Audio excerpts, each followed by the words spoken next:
All right. All right, all right, all right. We are here. Good evening. Good evening. I'm Prashard Williams. And I'm Darius. Feel it. We are here to spill it. If it's relevant, we are going to spill it. We are going to talk about it. So you guys are in for a good show tonight. Yes, sir. Now, tonight we're going to talk about all things relevant, but in this current season right now, we're going to talk about with the HIV epidemic going on, we're going to talk about National Black HIV/AIDS Awareness Day and what it means for us in our community. So, friend, you got anything to say about that? Yes, of course. I think that it's also very important for us to point out that National HIV and AIDS Awareness Day falls within the same month as Black History Month. So it's a really, really good time for us to talk about the themes for National Black HIV and AIDS Awareness Day, as well as the theme for Black History Month, which is the Black vote. Let's talk about it. Yeah. So let's give the people a little historical. Let's give them some information so that they have a perspective. So the very first National Black HIV Awareness Day was in 1999, and it started as a grassroots education effort to raise awareness about HIV and AIDS prevention, care, and treatment in communities of color. Now, usually these observance days have a theme every year, and the theme for this year, 2020, is "We're in this together." So I have a question, friend. Do you really feel like we all in this together? I do. I feel like we're in it together, whether we realize it or not. I think that we choose to not associate with certain things, but when we're viewed as a community. So we're in this together. So we're talking about HIV, and we know that this is a very taboo subject. Right. People don't like to talk about it. They don't like to think about it. Many people who are living with HIV don't like to disclose. And I understand all the reasons why. So it just makes me kind of wonder: are we really all in this together?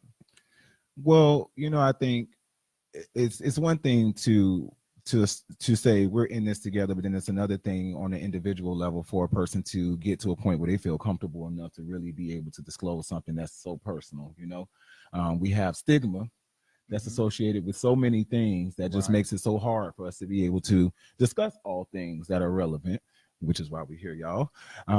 But I think that that's something that has to be considered as well when we think about HIV, how it affects the Black community and our response as a community at being together and combating this.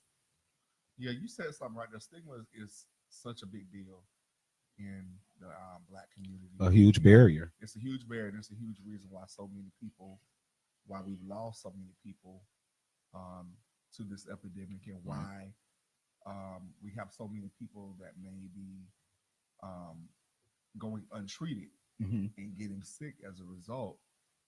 And I don't think people really understand as a whole that this is not the death sentence that it was, Mm-hmm.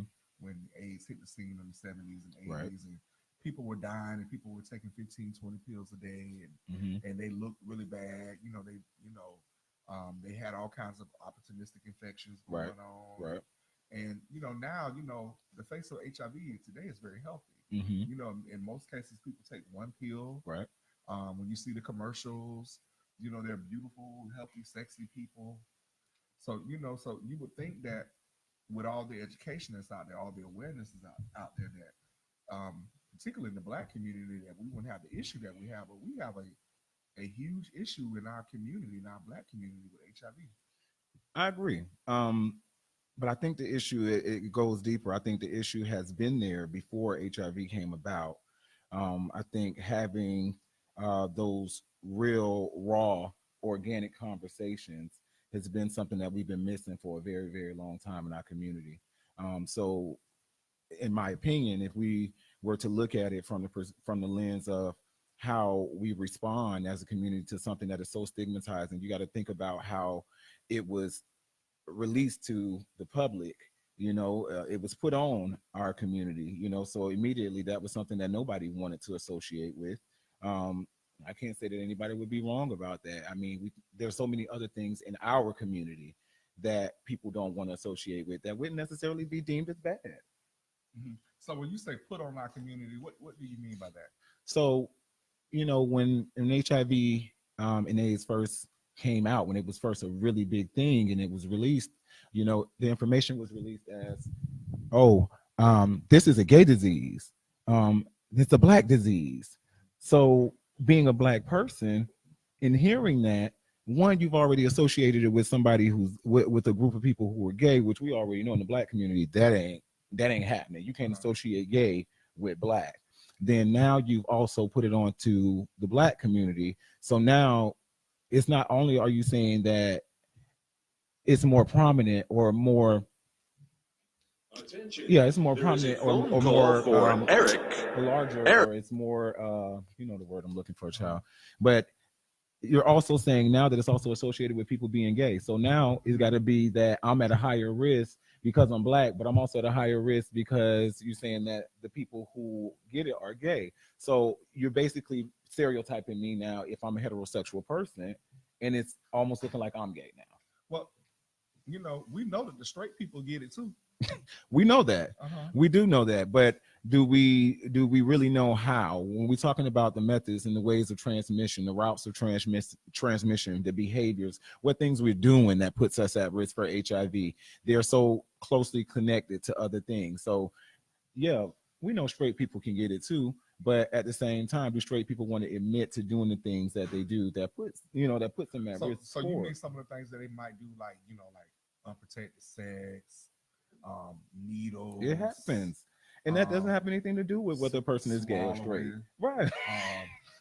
Hey, we said we talk about it. We're going to spill it. You're We right. said we would spill You're it. right. If it was relevant, You're we're right. spilling it. You're right. These people with these fluids, and if you swallowing stuff and you got cuts and stuff in your mouth, and that gets into your bloodstream. Mm-hmm. Because we talking about a fluid exchange. Right. So okay. So that just brought me to one. We should have started out with some basic knowledge. I think we should have did that one first. Yeah. We kind of just went right into it, and I think that we are doing a disservice to our viewers by not going back to the beginning. So let's talk about the basics. Let's do a quick HIV 101. Okay. But before we do that, we want to make sure we give a quick shout out to all our viewers and our listeners. It's our first night. We're happy to have y'all with us. So we want to make sure that we acknowledge some of y'all. Welcome to all the peoples Go out ahead, there Andy. on the book. Yes, come on in. So we can still Come on into the room. So we have Cheryl Williams. Cheryl. What's up, Cheryl? My coworker.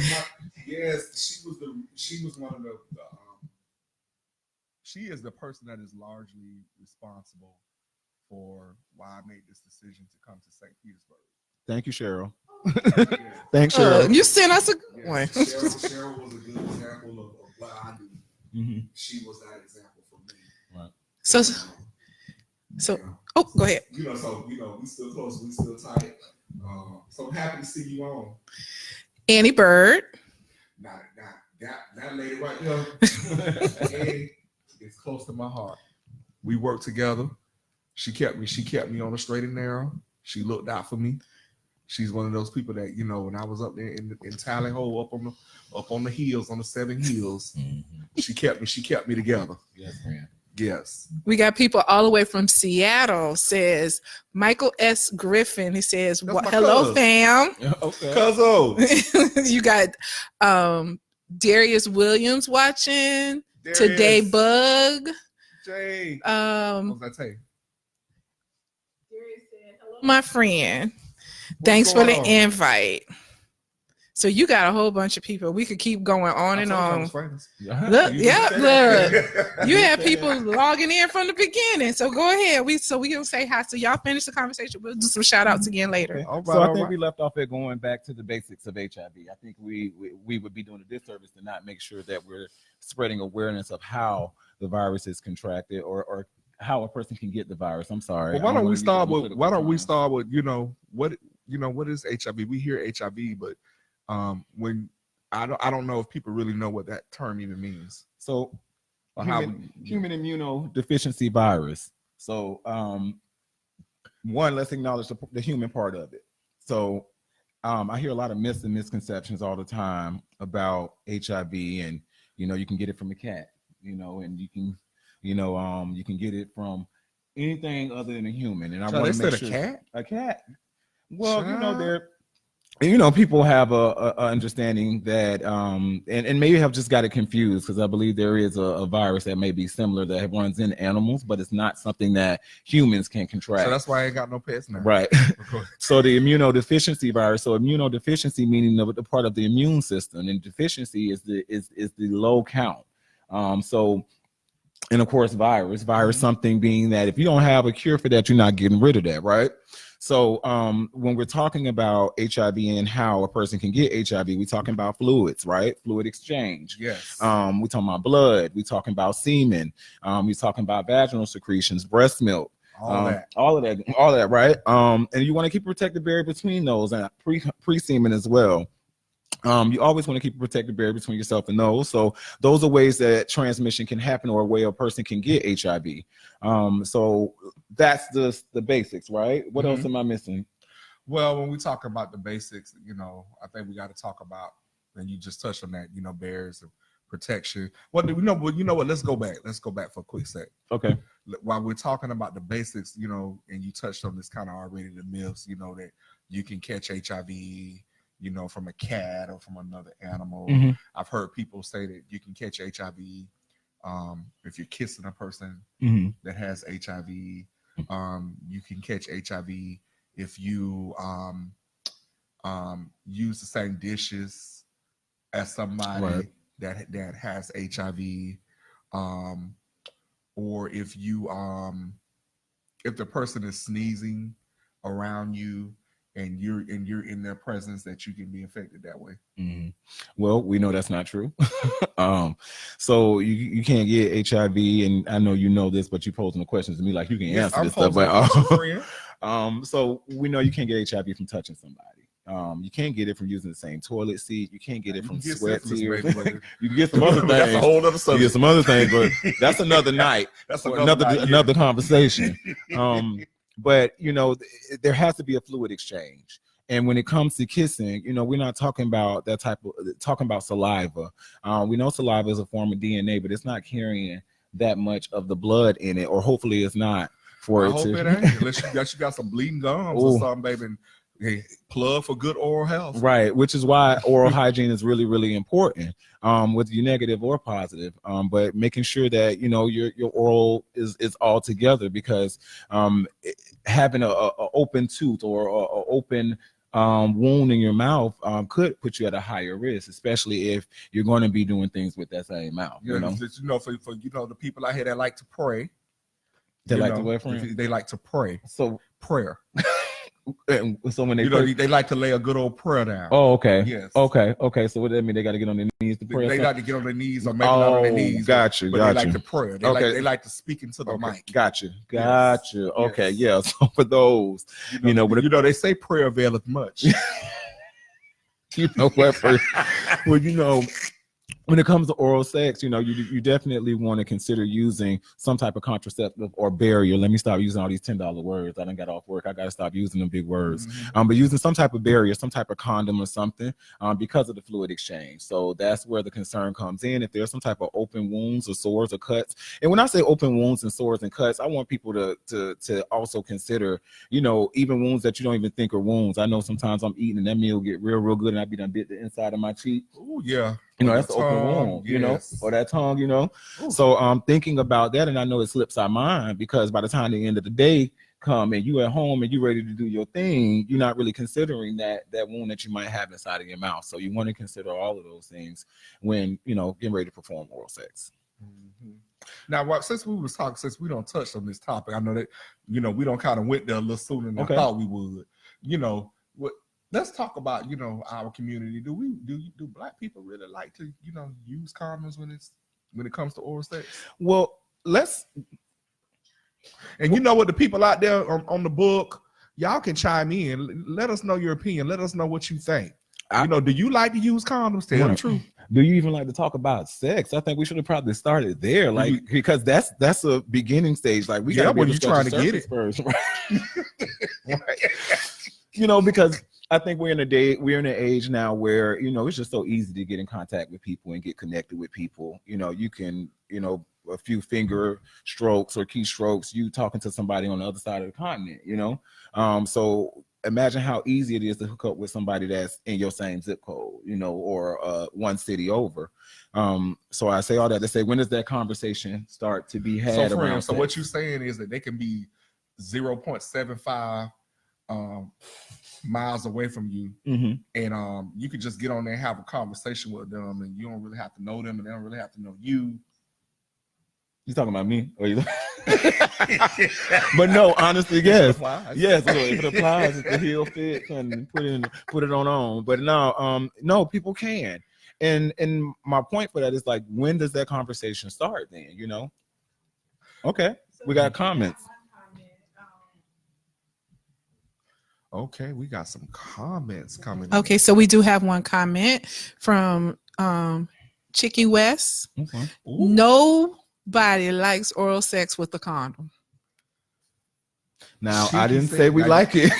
I didn't say we like it. I never said we like it. But some things are necessary. And to be completely real, because we spilling it, if it came to me, my biggest concern is lessening the amount of risk. So it's not saying that, and I'm not saying that every time that you do something, you're going to put a condom on. But if I'm not putting a condom on, how can I reduce that risk? So, question: flavor condoms.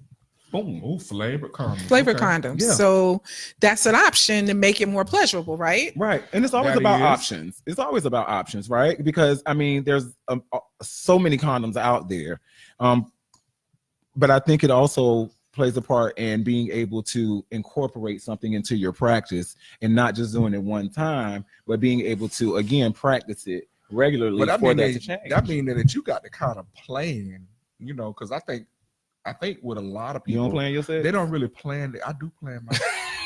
Praise the Lord. Okay. We talking about the peoples right now. Okay, we talking about the peoples. But we are spilling it. So my bad. We gonna spill it. Let's spill it. Okay. But I mean, oftentimes though, I don't think a lot of people do plan their sex. I think you get in the mood, and that's true. And you go for what you know. Mm-hmm. Some of us, we do got to plan when we doing certain things. Right. I got to plan the whole day ahead. So I'm gonna use an example, right? Okay. So back in my day, my heyday, back in my day, not too long ago. Friend, that was too long ago, though. Right. But go ahead. You know, when you didn't necessarily plan to stay over at somebody's house, but you would still pack your bag when you went out that night just in case. You know what I'm saying? So you have, and they called it a different type of bag. It was like a. I don't believe in staying at night at people's houses. I'm just gonna put that out there. But you know, if you go out, a whole bag. That was what it was called. Thank you. I didn't want to say it, but that's what it was called. With With all your materials. Right. Come on now. Yeah. Because when I got one of them. Right. Because when you already ready, you ain't got to get ready, man. Okay. Yes. So you keep it freshly stocked. And that's when you start incorporating those thoughts of my favorite condoms and whatever, you know, barriers I'm going to need, because I know in that moment I may not think about it. I know in that moment I might have had 3 or 7, you know, tequila and pineapples. You know, you don't have your good old blunt, and you know, let's keep it real. You don't have your good old blunt plus 5, 6, 7 tequilas. Yes. You on your libations. You know, we get moved. You know. And this is where the planning part comes in, though. You know, we think often that we don't plan, but we actually do. What the people out there saying? Okay, we have some comments. Okay, so I'm not going to try and pronounce this person's name because I do not want to butcher their name, but their comment is oral sex with the condom is a big no for me. Mm-hmm. And Gut Pierce or Mm-hmm. Pierre, Yeah, Gut Paul Pierre. come on, Pierre. Come on, Okay. Pierre. Like flavor on the penis. Mm-hmm. But we have a really good question from Brandon.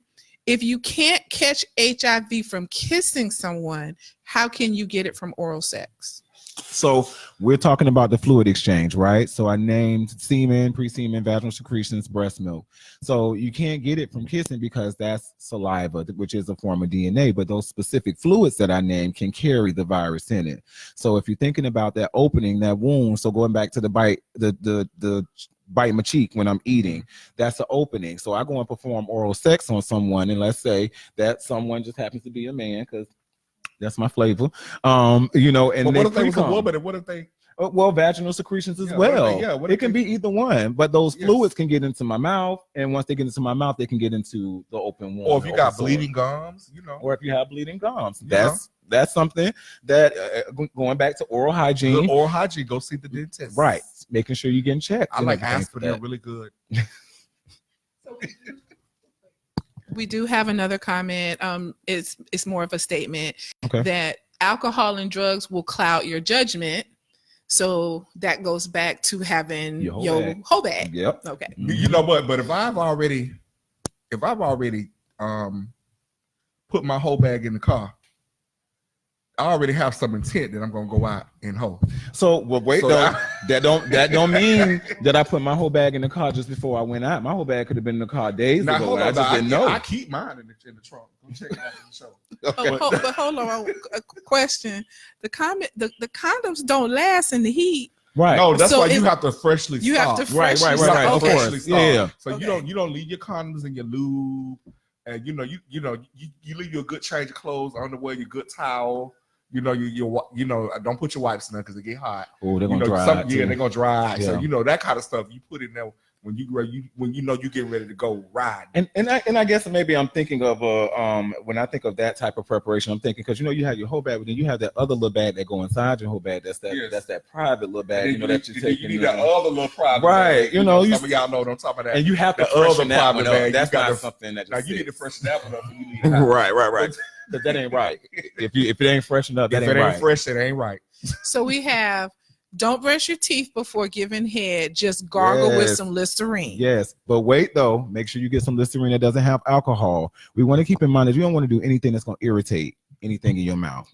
If it's burning, it could possibly, and I'm not saying that this always happens. It's just you just don't want a possibility of anything. I always tell people if it's a possibility, you don't want to go that route. So try to get some mouthwash that doesn't have alcohol or anything that's going to irritate the mouth. So can they use fluoride? Does it have alcohol in it? I don't think use Listerine. I don't mess with Listerine. No, I like fluoride. Oh, the dentist say that's better for you. Okay, well, fluoride. Then if fluoride doesn't have alcohol. So, and even chewing gum, the first thing we always want to do is freshen our breath. Nobody want to go in with some breath that smell like earlier today. I hope not. Are you trying to? Right. So, things like that. You can definitely still prepare. So thank you for making that comment. Yes. Yes. Do we have any more questions? We've gone through the ones we've had so far. Oh, there's some. Okay, we wait a got minute. one more. Sorry about that. Keep them coming, y'all. We got 2 feeds going. Okay. That's how popular you are right Okay, now. 2 feeds. Come through, friend. Come People's on. like us. Friend, they liking us, friend. I need to connect it to my Facebook. So, okay. Saliva has lots of oxygen. The virus can't live in the saliva, right? Okay. I guess that's a question. I guess that's a question. I'm not Yes. really sure. I haven't really studied the saliva that much to know what this oxygen is. It's the blood and It's so much saliva the that blood I and was not- focusing yeah. on. I'm Okay. not really sure the oxygen part, but I know the blood, it's not enough blood in it for it to carry the Okay. virus. So that was our comment on the live side. Oh, okay. Okay. Okay. I was like, I don't really know about the oxygen. That ain't my So field. we don't talk about the That ain't people my in ministry. prayer, Mhm. in prayer condoms. I like that prayer condoms. Prayer and context. You know You know, what? you know, We have a new comment. Darius Williams says, some folks have high sex drives. Mhm. So when undetectable, does that or could that be a reason to lower your sex drive? If that makes sense. Are they talking about being HIV undetectable? Positive and being undetected, virus being suppressed. So let's I was gonna say let's touch on that for those viewers who may not know what undetectable means, and maybe that person who made that comment can clear that up a little bit for us in that time. So viral suppression. So a person living with HIV. So we talked about how a person can contract the virus. So let's talk about what the virus does to the body, right? Mhm. So the immunodeficiency part of the immune system. So when HIV gets in, it attacks the immune system. Our immune system produces these wonderful cells called CD4 cells, right? And these You better CD4 teach the cells, people, friend. wonderful, friend. Go ahead. They all over your body. They're running, friend. They're running. And most people have over 1,000 CD4 cells. Some people call them T cells. Some people call them white blood cells. Whatever you prefer. Some people call them Judy's. Some people call them Judy's. Good Judy's, Yes, right? I got lots. I of have Judy's. a lot of good Judy's, Yes. right? So when HIV gets in, it attacks the immune system, and then it starts to attach to those CD4 cells that are coming out of the immune system. So I like to kind of like frame it around like Game of Thrones. If people ever watch that, you know, like you got the good castle, and then you know the bad side gets in, and they try to take over the Yeah, I ain't castle, never watched and that's that show, basically friend. how I it got you. is. But they get into the immune system, they attach to the CD4 cells, and they start to replicate by mutating and changing those CD4 cells and killing those CD4 cells to make more HIV cells that disperse out. So that process continues to happen. For a person who's living with HIV, now they've been diagnosed, this replication process is continuously happening. In this time, this person is highly infectious because they've never had any medications, right? When the medications are introduced, and this is why it's really, really important for people to get tested. Hello, February 7th, National HIV and AIDS Awareness Day. Please go out and get tested. When a person gets on the medication stops that replication process, and it starts to bring the amount of the virus down that's in that person's blood. So once that virus starts to get lower and lower, it gets below 20, what they consider 20 copies, which is what they call undetectable or virally suppressed. Doesn't mean the person is cured. What it means is that the amount of the virus is so small that it's almost impossible for them to infect someone. So viral suppression or undetectable would be the lower amount of the virus being in their blood. And that's the goal, right? For anybody who is living Always with the HIV, goal. to be HIV undetectable. Right, to be undetectable. Okay. and So let's virally go back to suppressed. Darius's question, So because I think I want to make sure we really understand what he was saying. And Darius, you know, if you're still on, can you kind of do we still have his question? So let's give him a chance. But we do have a couple of more. Okay. Okay. So we're gonna come back to you, Darius. I think it's Tamaj. Okay. Tajma. Okay. Tajma, yes, my- Tajma. Okay, Tajma. That's Tajma, come on, Okay, Taj. so Come through, Taj Taj. says you can't keep a man sucking dick with the condom on it. Hey, I ain't mad. Once again, let me go back to this. I am in no way saying that, you know, this is the only route that you can go. And when I say harm reduction, I think it's really important for us to consider the power of a conversation.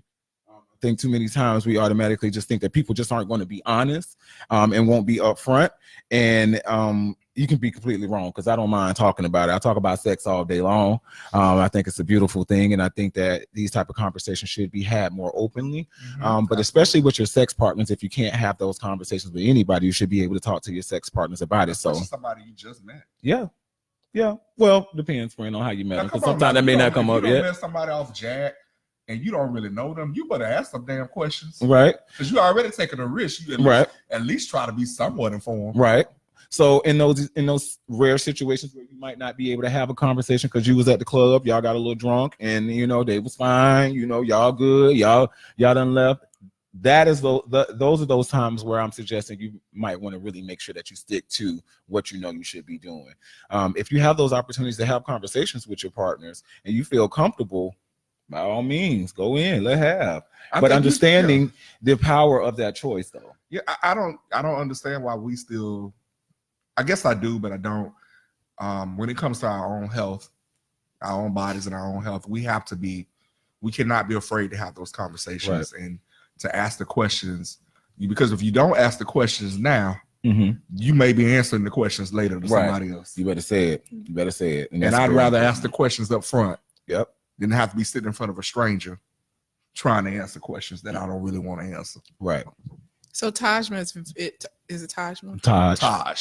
Okay. Yeah. Taj is very vocal. It's 2020. We People know he don't is. like condoms, and that's just the reality of it. We have to make sure for those who are negative to get on PrEP, and for those living with to take your medication to keep yourself undetectable.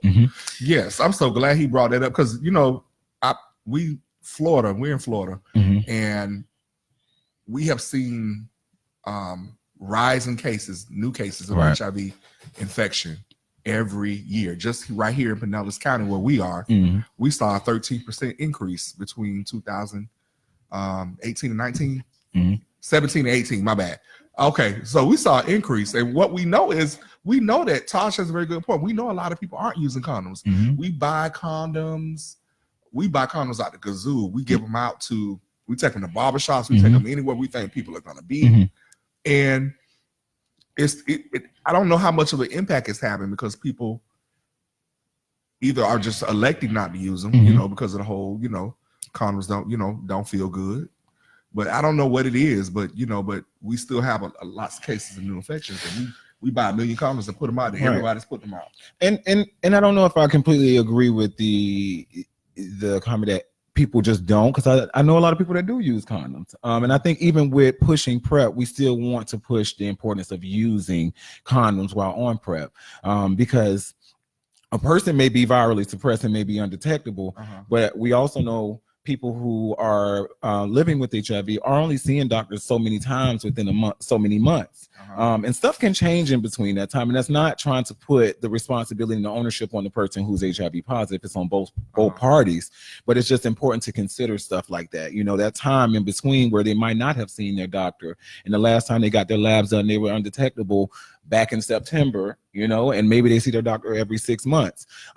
Basically what it comes down to STI in between. Right. In between visits. But I know that there are people out there who still use condoms. It really just comes down to what your preference is and what fits for you. Because it's different for I think everybody. though, if you this is just Darius's opinion. I think if you're going to if you're going to make the conscious decision to not use a condom, I would think it would be with someone that you have been kind of dealing with for a while, maybe not somebody you just met.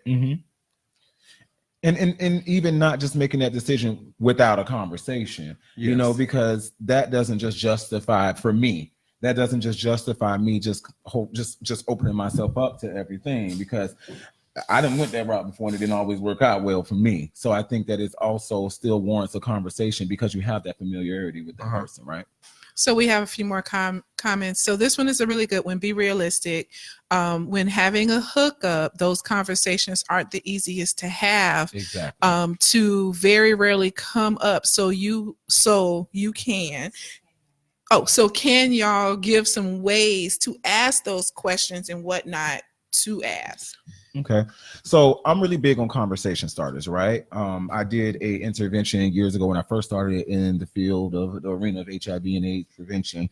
And we were big on conversation starters. It was a conversation starter, something that just drives the conversation in that direction, right? So we give out cards for people who get tested and their results, so they'll have their results on them. What I love about us at Metro, and most places do the same, you get a card regardless of whether you're negative or positive. So when those conversations are being had, just being able to pull a card out Be like, hey, last time you've been tested, which again, I know that's uncomfortable.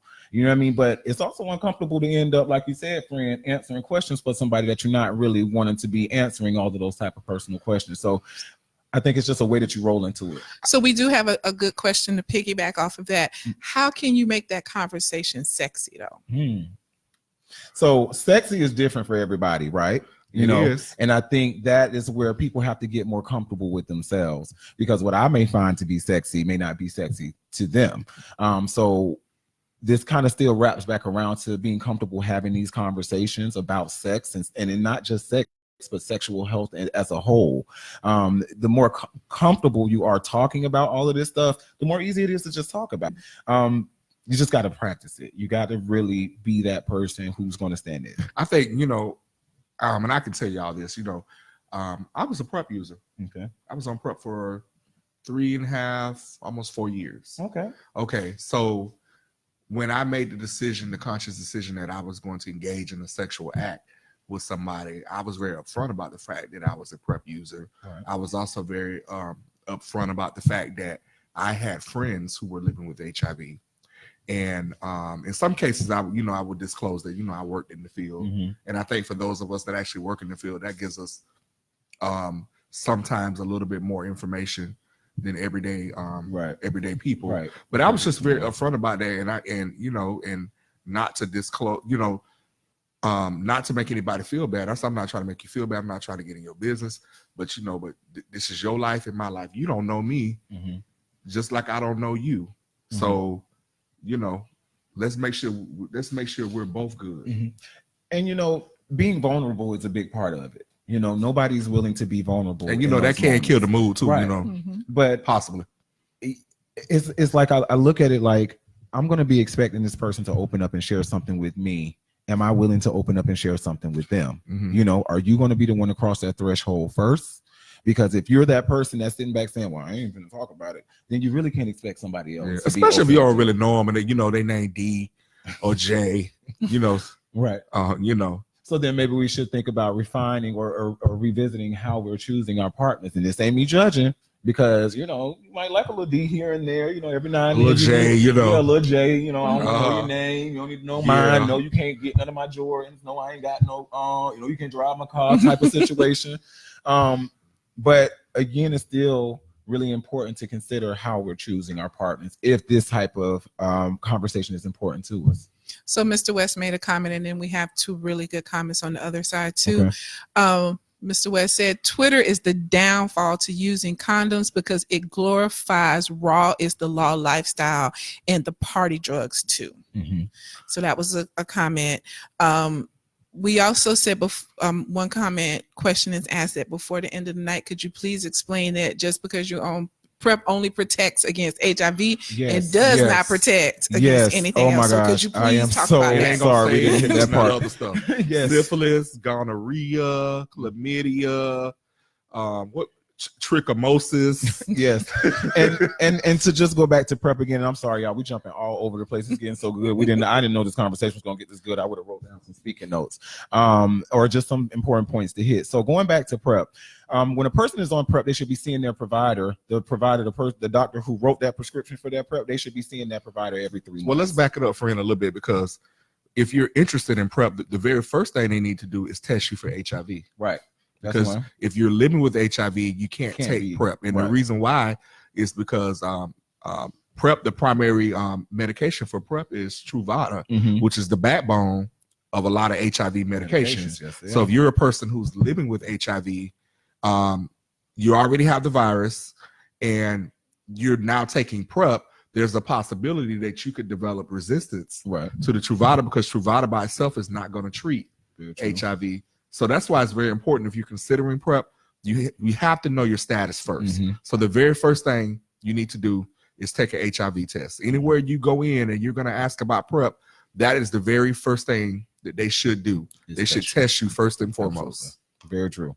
So Carol would like to know, have you seen stats that shows anything regarding ones that are undetectable going out, believing they're no longer infectious and becoming promiscuous?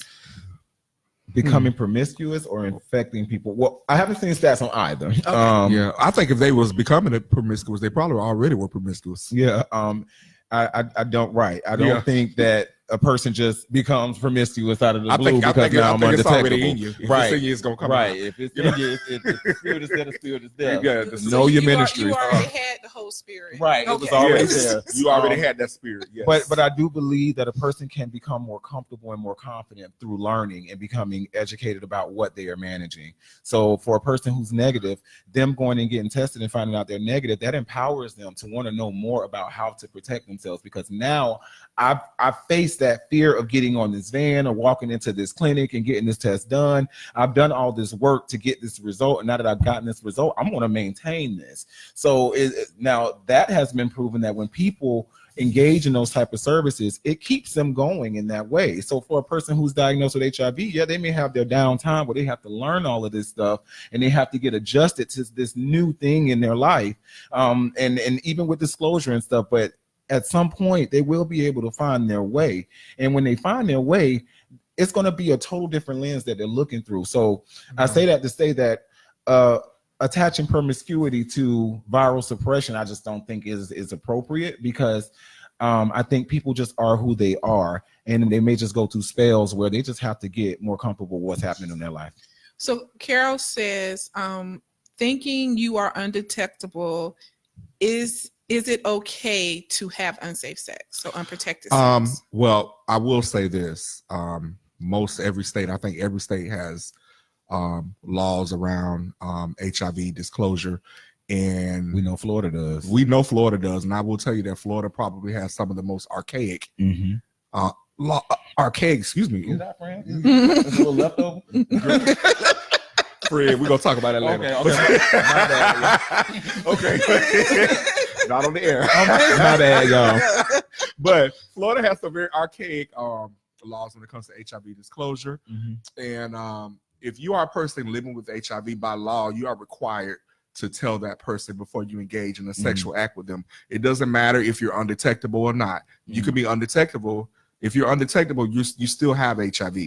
The law says that you're supposed to tell. It does not matter whether you use a condom or not.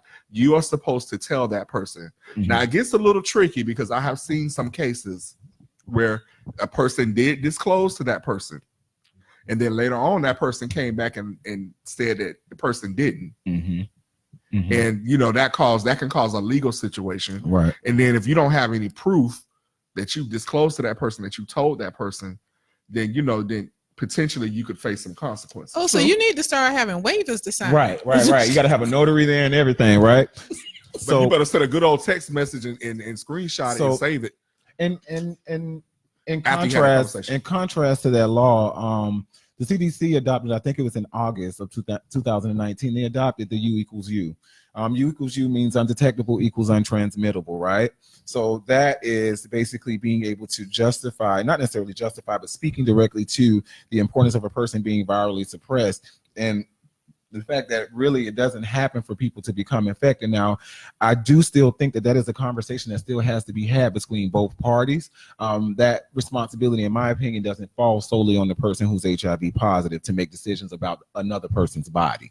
And this is where, again, those conversations are really, really, really important. So what you're saying is that they should ask too. Yes, absolutely. I absolutely support that. Absolutely. You can't depend on other people to protect your health. So if you're not asking those questions, then shame on you. You ain't gonna leave your purse sitting around anybody and expect them to just protect your purse. You're gonna want them coins to be there when you come back. Hello. So protect your pocketbook. Okay? I mean, you better know who you. You better know who you're laying your purse down by before you leave. You better say it. So Taj says, I like hookups. It's a thrill and turn on. And yes, PrEP only is for HIV. I know when I don't use condoms, I'm liable to catch an STD, but that's the risk that I take. But I get my wellness checks every 3 months. First, let me say kudos to you for sharing that. Kudos to you for standing in your truth and who you are. These conversations in no way are to degrade or to put anyone down about what they do and how they do it. I love the fact that somebody can take ownership of their actions. Very good point. people may choose not to use condoms. People may choose not to get on PrEP. People may make whatever decisions that they make, but taking responsibility for whatever decisions they made by making sure I'm going to stay up on my health screenings. I'm gonna make sure I get the latest information. You know, if something does change, I'm going to be prepared to go in the direction that I need to go in. You're absolutely right, and thank you for sharing that. And that was Taj. Taj. That's my uncle. Taj. Of course, it was Taj. We love Taj. So one statement was when you talked about people who go get tested, but what about those people who are too scared to go get tested? They're afraid of what the results may be. So I want to tie that back to the criminalization of people living with HIV, right? That's what burns my biscuits and grinds my gears the most about that law. Because what you do is you're now striking fear in people now. Because if I'm negative and I'm looking at all of these people on TV who are in court and on TV and being labeled as somebody who tried to infect somebody, regardless of whether the charge is stuck or not, because we all know once it done hit TV, it don't matter whether you go to jail or not, you're in jail. That bothers me because now you have a person somewhere who's negative, who's thinking, I would rather not get on that van or rather not go into that clinic and get a diagnosis, because somewhere in the back of my mind, I could be thinking, oh, that person from 2 years ago could have had it, or oh, my ex is looking a little, and that could possibly make them not want to get tested. So now we have somebody out here who may be thinking that they could be positive, but they would rather just live with that. However, they're gonna have to live with that instead of getting the resources. You know and the what? I'm services so that glad they you need. mentioned that, and I talked about this on Monday in a group that we were both in. That I had a really good friend who was a minister who had HIV, and he converted to AIDS. Sorry to hear that. Because he came from a spiritual experience where we were taught, and this is getting into religion a little bit. I'm those waters, not sure if I really want to get in them waters too deep just yet. Right. But his spiritual belief was that God healed him, and with that belief, he elected not to take medications. Right. He continued to live a healthy, productive life until he got really, really sick. And to know that he's no longer here may be largely in part because he elected not to take medication. That is something that bothers me. I've seen a lot of people that I knew personally that are no longer here. And that recent example really made me stop and think. And, and just being honest and transparent, I'm no different than a lot of people out there who may be living with HIV. I don't have HIV, but that doesn't mean I couldn't have HIV. When I was shucking and jiving and doing what I wanted to do and how I wanted to do it and who I wanted to do it with. And I know I could still be that person if I wanted to. Right. But hello. Yes. But it every time I think about him, it tugs on me. To kind of know that he didn't have to go that way. I know none of us know the day, know the hour. Right. That we gonna, we all know we're here for a short period of time and we gone wherever we going. So, but to know that he could have elected to live a healthier life, he could have still been here. That is something that really bothers me. And I understand it is ultimately about choice. We put out, we're talking a lot about, and it's been funny and it's been a good conversation. We talk a lot about, I think a lot of this is choice. Right. And ultimately it is your choice. It's your choice whether or not, if you're a person living with HIV, if you want to take your medicine or you don't want to take your medicine or whatever, it is your choice. I don't know when he made his choice if he really considered what the possible consequences of that choice were. It's really disheartening because it seems like people are more hung up on what you have than who you are, than the person themselves, focusing more on what you're managing than how you're doing.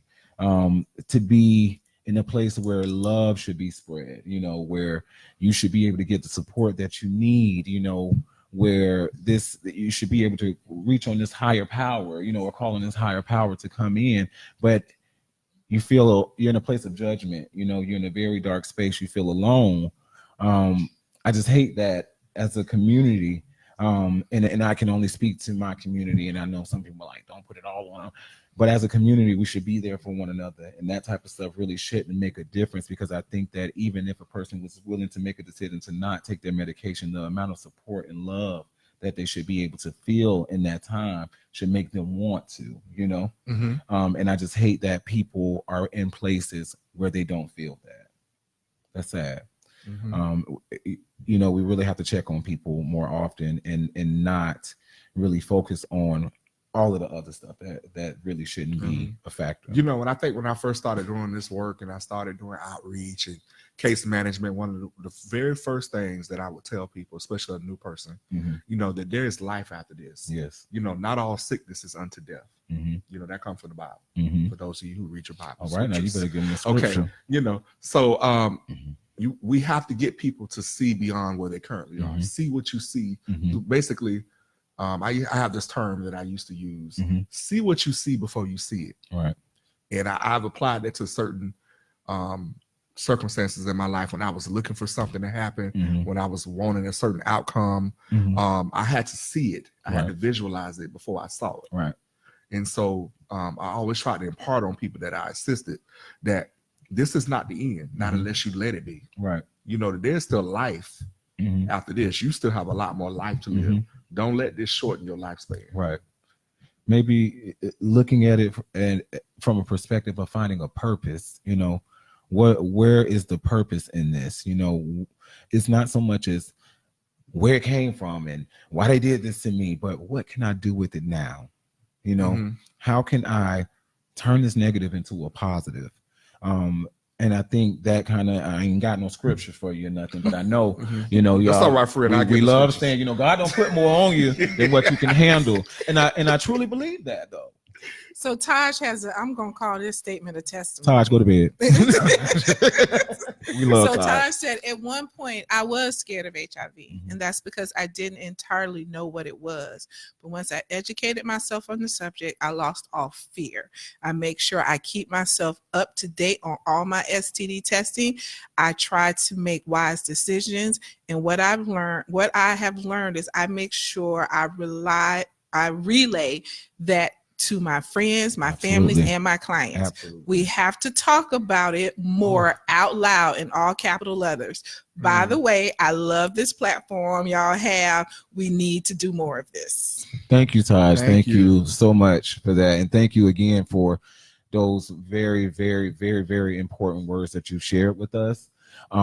Shout out to Taj, one, because Taj is very informed about what we're here discussing, and I love that he's willing to still take time out to be a part of this discussion.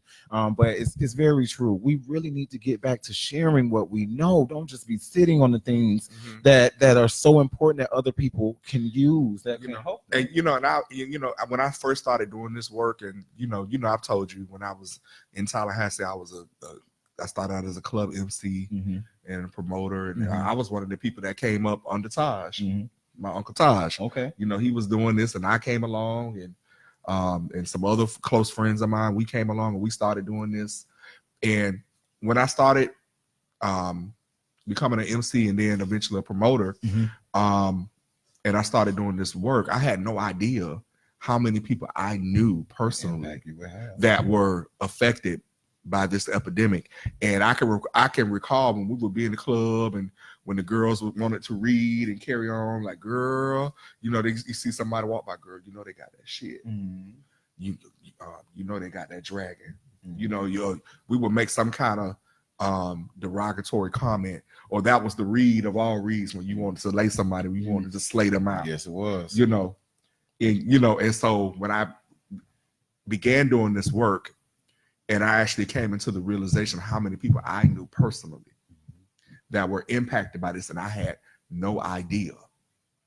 And it really made me sit back and think, wow, And some of these people were people that I was close to, you know, and I had no idea that they were going through this. Yep. And it just made me so conscious of the fact of how we as people can be going through stuff that nobody knows. Yep. There are things that are going on in our lives that we won't share with anybody. And to know that some people that, you know, I know to this day was going through that just really lifted me. But yeah, we got something to talk about, don't we, friend? But I wasn't cutting you off, friend. But I But that's think all right. You know, that was that message, right? But that let's message lighten was them a really little important bit, and needed to land the right way. Yeah. So, but we're gonna switch gears real quick. We want to make sure that we are acknowledging some important events that's going to be happening here in St. Petersburg, Pinellas County, in acknowledgement of National Black HIV and AIDS Awareness Day. So Miss Chandra with Bird Cares, shout out Bird Cares, shout out to Miss Chandra. So she is amazing, doing amazing work here in St. Petersburg for her community, and I am so grateful to know her. She will be having her Art in Motion event, which will be happening tomorrow night. Actually, it's going to be held at the Bird Cares presents Art in Motion, and I don't know the name of the location. I can't see it with the light, but the address is 1080. Right, friend. Yes. That might be where that glare coming from. The address is 1080 62 Ave South. So yeah, 62nd Ave South. It's going to be in St. Petersburg, 33712. Y'all come check it out. It's going to be from 7 p.m. to 11 p.m. tomorrow night. And also, Friday, we have something here in St. Petersburg that we call He Say, She Say. It's everything, y'all. And I'm gonna tell you, you have a lot of fun. It's kind of grown. It's a grown and sexy atmosphere. They talk about everything, you know, relationship issues. You know, what's going on with your man, what's going on with your wife, your girlfriend, your baby mama, your sideline. Okay, you know, side piece, a side piece. You know, shout out to all the side pieces out there. They out there. Yeah. Because your Valentine's Day is on the 15th. Just remember that. Okay. Now, Valentine's. Do you? Either you gonna get it the day before or the day after. Get a gift for your sideline. So going back to He Said, She Said. That's a whole other topic. Yeah. We're gonna say that for another night. Right. That's a question for He Said, She Said. So it is an amazing environment, y'all, where we talk about a lot of stuff. Questions are asked. So we really want to encourage y'all to come out. It's gonna be a rush hour chicken and waffles. Y'all, they got the best They chicken got good and wings, baby. Oh my god. Come check that out. And address. What's the address for rush hour? I know we on the corner of 22nd and 34th. 2140 34th Street South. 2140 34th Street South. Yes. And if that number not right, just know we on the corner of 22nd Ave South and 34th Street South, right? Yes. So make sure y'all come see You'll us. smell the Cross chicken from the grease. church's chicken. Cross from the church. Don't go to churches, churches, y'all. Come to the Don't go to chicken and churches. waffles. Yeah, go to chicken awful. God help your stomach if you go to churches. Right. But They got real chicken over there, yes, chicken and waffles. real chicken. And so we just want to encourage you, even if you're not here in our area locally, wherever you are, there are some activities. The actual observance day for National Black HIV/AIDS Awareness is actually Friday, February the 7th. Now, our event is going to be on the 8th, and we will still be pubbing the observance day on Friday. Our event is actually on Thursday, tomorrow. Yeah. And we'll still be observing the day on Friday. So wherever you are, there are events going on. There are agencies, community-based organizations. It might be your local county health department, groups. And you don't have to go to, even if you don't go to one of those official groups, you can always do something on your own with your peer circle. Right. Yeah. So just start having the conversation. That's where it starts, having the conversation with your friends. Yes. Spill it, y'all. Please. Spill it. So Sandra did come back on and she said Art in Motion will be held at Local Heroes Event Center. There we Local go. Heroes Event Local Center. Heroes Event Center, y'all. Y'all make sure y'all check us out tomorrow night from 7 to 11. So it's 1080 62nd Avenue South. 1080 62nd Avenue South. All right, y'all. Yes. So it was amazing. We want to thank you guys so Yes. much. This has been very fun and very educational. Yes, and if y'all really enjoyed it, let us know. Comment, let us like, know. love, share. You know, let us know. Tell us something, y'all, because I want to know that we're doing some good here. So let us know. Yes, and then you could give us some topics too, maybe for the next show. Please. You know, We definitely because we do hear want to spill it. We don't want to just talk about this. We want to talk about all kinds of things. it. Yes, please. Inbox us. Y'all can catch me on Facebook. My name is Prashard Williams on Facebook, aka Dunk, DUNK. So y'all hit me up sometimes. Yes. Tell me some topics. Give me some questions, some things that you would like us to talk about. And I'm on Facebook also, Darius C. Light C Lightscy. I'm also on Instagram, Dat hosts with the most. Ooh. Hello. Okay. I'm gonna have my spill for y'all next week. So join us as we spill it. All right. Take care, y'all. Good night.